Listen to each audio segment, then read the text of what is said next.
Hello dear friends, പുതിയൊരു വീഡിയോയിലേക്ക് എല്ലാവർക്കും സ്വാഗതം.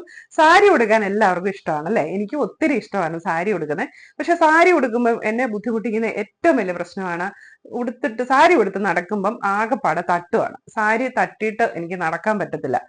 പ്രത്യേകിച്ച് ഇതുകൂട്ട് ഹോട്ട് ക്ലൈമറ്റ് ഒക്കെ ആകുമ്പോഴത്തേക്കും നമ്മൾ ഇച്ചിരി വെയർക്കൊക്കെ ചെയ്ത് കഴിഞ്ഞിട്ടുണ്ടെങ്കിൽ സാരി ഉടുത്ത് എനിക്ക് ഒട്ടും നടക്കത്തില്ല. കോട്ടൺ അണ്ടർസ്കേർട്ട് ആയതുകൊണ്ട് എപ്പോഴും തട്ടും. അതുകൊണ്ട് തന്നെ ഞാൻ സാരി പരമാവധി ഒഴിവാക്കും. പക്ഷെ അതിനൊരു സൊല്യൂഷൻ ഞാൻ കണ്ടുപിടിച്ചു. അപ്പൊ നിങ്ങൾക്കും ഇത് പ്രയോജനപ്പെടും എന്ന് എനിക്കറിയാം. അപ്പൊ ഏതായാലും വീഡിയോ ഒന്ന് കണ്ടു നോക്കൂ കേട്ടോ. ചെറിയൊരു ടിപ്പാണ്, എല്ലാവർക്കും പ്രയോജനപ്പെടുന്ന ഒരു ടിപ്പാണ്. ഞാനിപ്പോ വെയർ ചെയ്തിരിക്കുന്ന ഈ ഒരു അണ്ടർസ്കേർട്ട് ഇട്ട് കഴിഞ്ഞിട്ടുണ്ടെങ്കിൽ നമുക്ക് സാരി ഉടുത്ത് കഴിയുമ്പോൾ നല്ല കംഫർട്ടബിൾ ആണ്. ഒട്ടും തട്ടുകയില്ല, നമുക്ക് ഒരു പ്രശ്നമില്ല, നല്ല ഈസി ആയിട്ട് വാക്ക് ചെയ്യാനായിട്ട് പറ്റും. കണ്ടോ, നല്ല ബോഡി ഹഗ്ഗിങ് ആയിട്ട് കിടക്കുന്ന ഒരു മെറ്റീരിയൽ ആണ്. നമ്മൾ ഷേപ്പ് വെയർ എന്നൊക്കെ പറയുന്ന ആ ഒരു സംഭവം തന്നെയാണ്. അപ്പൊ ഇത് അണ്ടർസ്കേർട്ട് കണ്ടോ, ഇതിന്റെ ഒരു ഷേപ്പ് കണ്ടോ, ഫിഷ് കട്ട് എന്നൊക്കെ നമ്മൾ പറയും അല്ലെ. ആ ഒരു ഇങ്ങനത്തെ ഒരു സ്ട്രെച്ചബിൾ മെറ്റീരിയൽ ഉള്ള ഇത് കൂട്ട് സ്കേർട്ട് വാങ്ങുവാണെങ്കിലാണ് കൂടുതലും നല്ലത്. ഇതിന്റെ തന്നെ പല മെറ്റീരിയൽ ഉള്ളത് അവൈലബിൾ ആയിരിക്കാം. പക്ഷെ എനിക്ക് തോന്നുന്നു ഈ സ്ട്രെച്ചബിൾ ഇങ്ങനത്തെ മെറ്റീരിയൽ ആയിരിക്കും കുറച്ചുകൂടി നല്ലത്. അപ്പൊ ഇത് ഇട്ട് കഴിഞ്ഞിട്ടുണ്ടെങ്കിലോ നമുക്ക് നടക്കുന്നതുണ്ട്, കാലൊക്കെ ഇങ്ങനെ അകത്തുന്നതിനൊന്നും ഒരു പ്രശ്നവും ഇല്ല. നല്ല സ്ട്രെച്ചബിൾ ആണ്. അപ്പൊ ഞാനിത് ഉടുത്തിട്ട് സാരി ഉടുത്ത് ഈ അണ്ടർസ്കേർട്ട് ഇട്ട് സാരിയൊക്കെ ഉടുത്ത് പള്ളിയിലൊക്കെ പോയി നോക്കി. അപ്പൊ ഒരു പ്രശ്നമില്ല, മുട്ട് കുത്താനും എഴുന്നേക്കാനും ഒക്കെ ഭയങ്കര ഈസിയാണ്, ഭയങ്കര സുഖമാണ്. സത്യം പറഞ്ഞാൽ ഇത്രയും കംഫർട്ടബിൾ ആയിട്ടുള്ള ഒരു അണ്ടർസ്കേർട്ട് ഒക്കെ ഇട്ട് കഴിഞ്ഞിട്ടുണ്ടെങ്കിൽ നമുക്ക് സാരിയൊക്കെ ഉടുക്കാനായിട്ട് കൂടുതൽ താല്പര്യം വരും.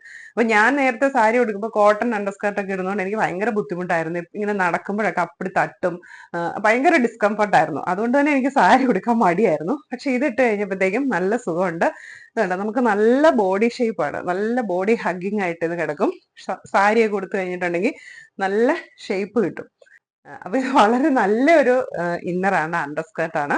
അപ്പൊ നിങ്ങളൊക്കെ ഇതൊന്ന് വാങ്ങിച്ചു നോക്കുക കേട്ടോ. പിന്നെ ഇതിന് ഫ്രണ്ടില് ഇങ്ങനെ ഒരു വള്ളിയൊക്കെ ഉണ്ട്, നമുക്കിത് ടൈറ്റ് ആയിട്ട് കെട്ടാനും കുഴപ്പമില്ല. ഇങ്ങനെ കെട്ടി വെച്ച് കഴിഞ്ഞാൽ മതി. അപ്പൊ ഇത് ലൂസായിട്ട് പോവുകയൊന്നുമില്ല, ഊരി പോവുകയൊന്നുമില്ല. ഉണ്ട്, ഇവിടം വരെ, നമ്മുടെ മുട്ടിന്റെ ഇവിടം വരെ ഇങ്ങനെ ചേർന്ന് വന്നിട്ട് താഴേക്ക് ഇങ്ങനെ ഇങ്ങനെ ഇങ്ങനെ കിടക്കും. അപ്പൊ ഒട്ടും തട്ടത്തില്ല. നമുക്ക് കാലൊക്കെ നീട്ടി വെച്ച് ഇപ്പൊ സാരി എടുത്തൊന്ന് ഓടണമെന്ന് വെച്ചാൽ ഓടാൻ പോലും ബുദ്ധിമുട്ട് വരത്തില്ല. അത്രയ്ക്ക് കംഫർട്ടബിൾ ആണ് ഈ ഒരു അണ്ടർസ്കേർട്ട് ഇട്ട് കഴിഞ്ഞിട്ടുണ്ടെങ്കിൽ. ഇതിപ്പോ ഞാൻ വാങ്ങിച്ചിരിക്കുന്ന ട്വിൻബേഡിന്റെ ആണ്.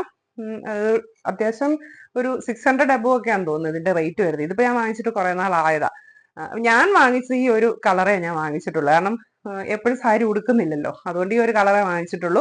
ഇത് ഓൾമോസ്റ്റ് എല്ലാ സാരികൾക്കും ഇത് മാച്ചായി പോകും. ഇപ്പൊ നമുക്ക് സാരിയുടെ കളർ, സ്കേർട്ടിന്റെ കളർ പുറത്ത് അറിയത്തില്ലാത്ത ഏത് സാരിക്ക് ഇത് തന്നെയാണ് ഞാൻ യൂസ് ചെയ്യുന്നത്. അപ്പൊ നല്ല കംഫർട്ടബിൾ ആയിട്ട് നിങ്ങൾക്കും സാരി ഉടുക്കണം എന്നുണ്ടെങ്കിൽ ഇത് കൂട്ട് ഒരെണ്ണം വാങ്ങിച്ചോളൂ കേട്ടോ. എന്തായാലും ഒരെണ്ണം വാങ്ങിച്ചു വെച്ചോന്നേ, നല്ലതാ, നല്ല പ്രോഡക്റ്റാ. എന്നിട്ട് നിങ്ങൾ വാങ്ങിച്ചിട്ട് അഭിപ്രായം പറയണേ.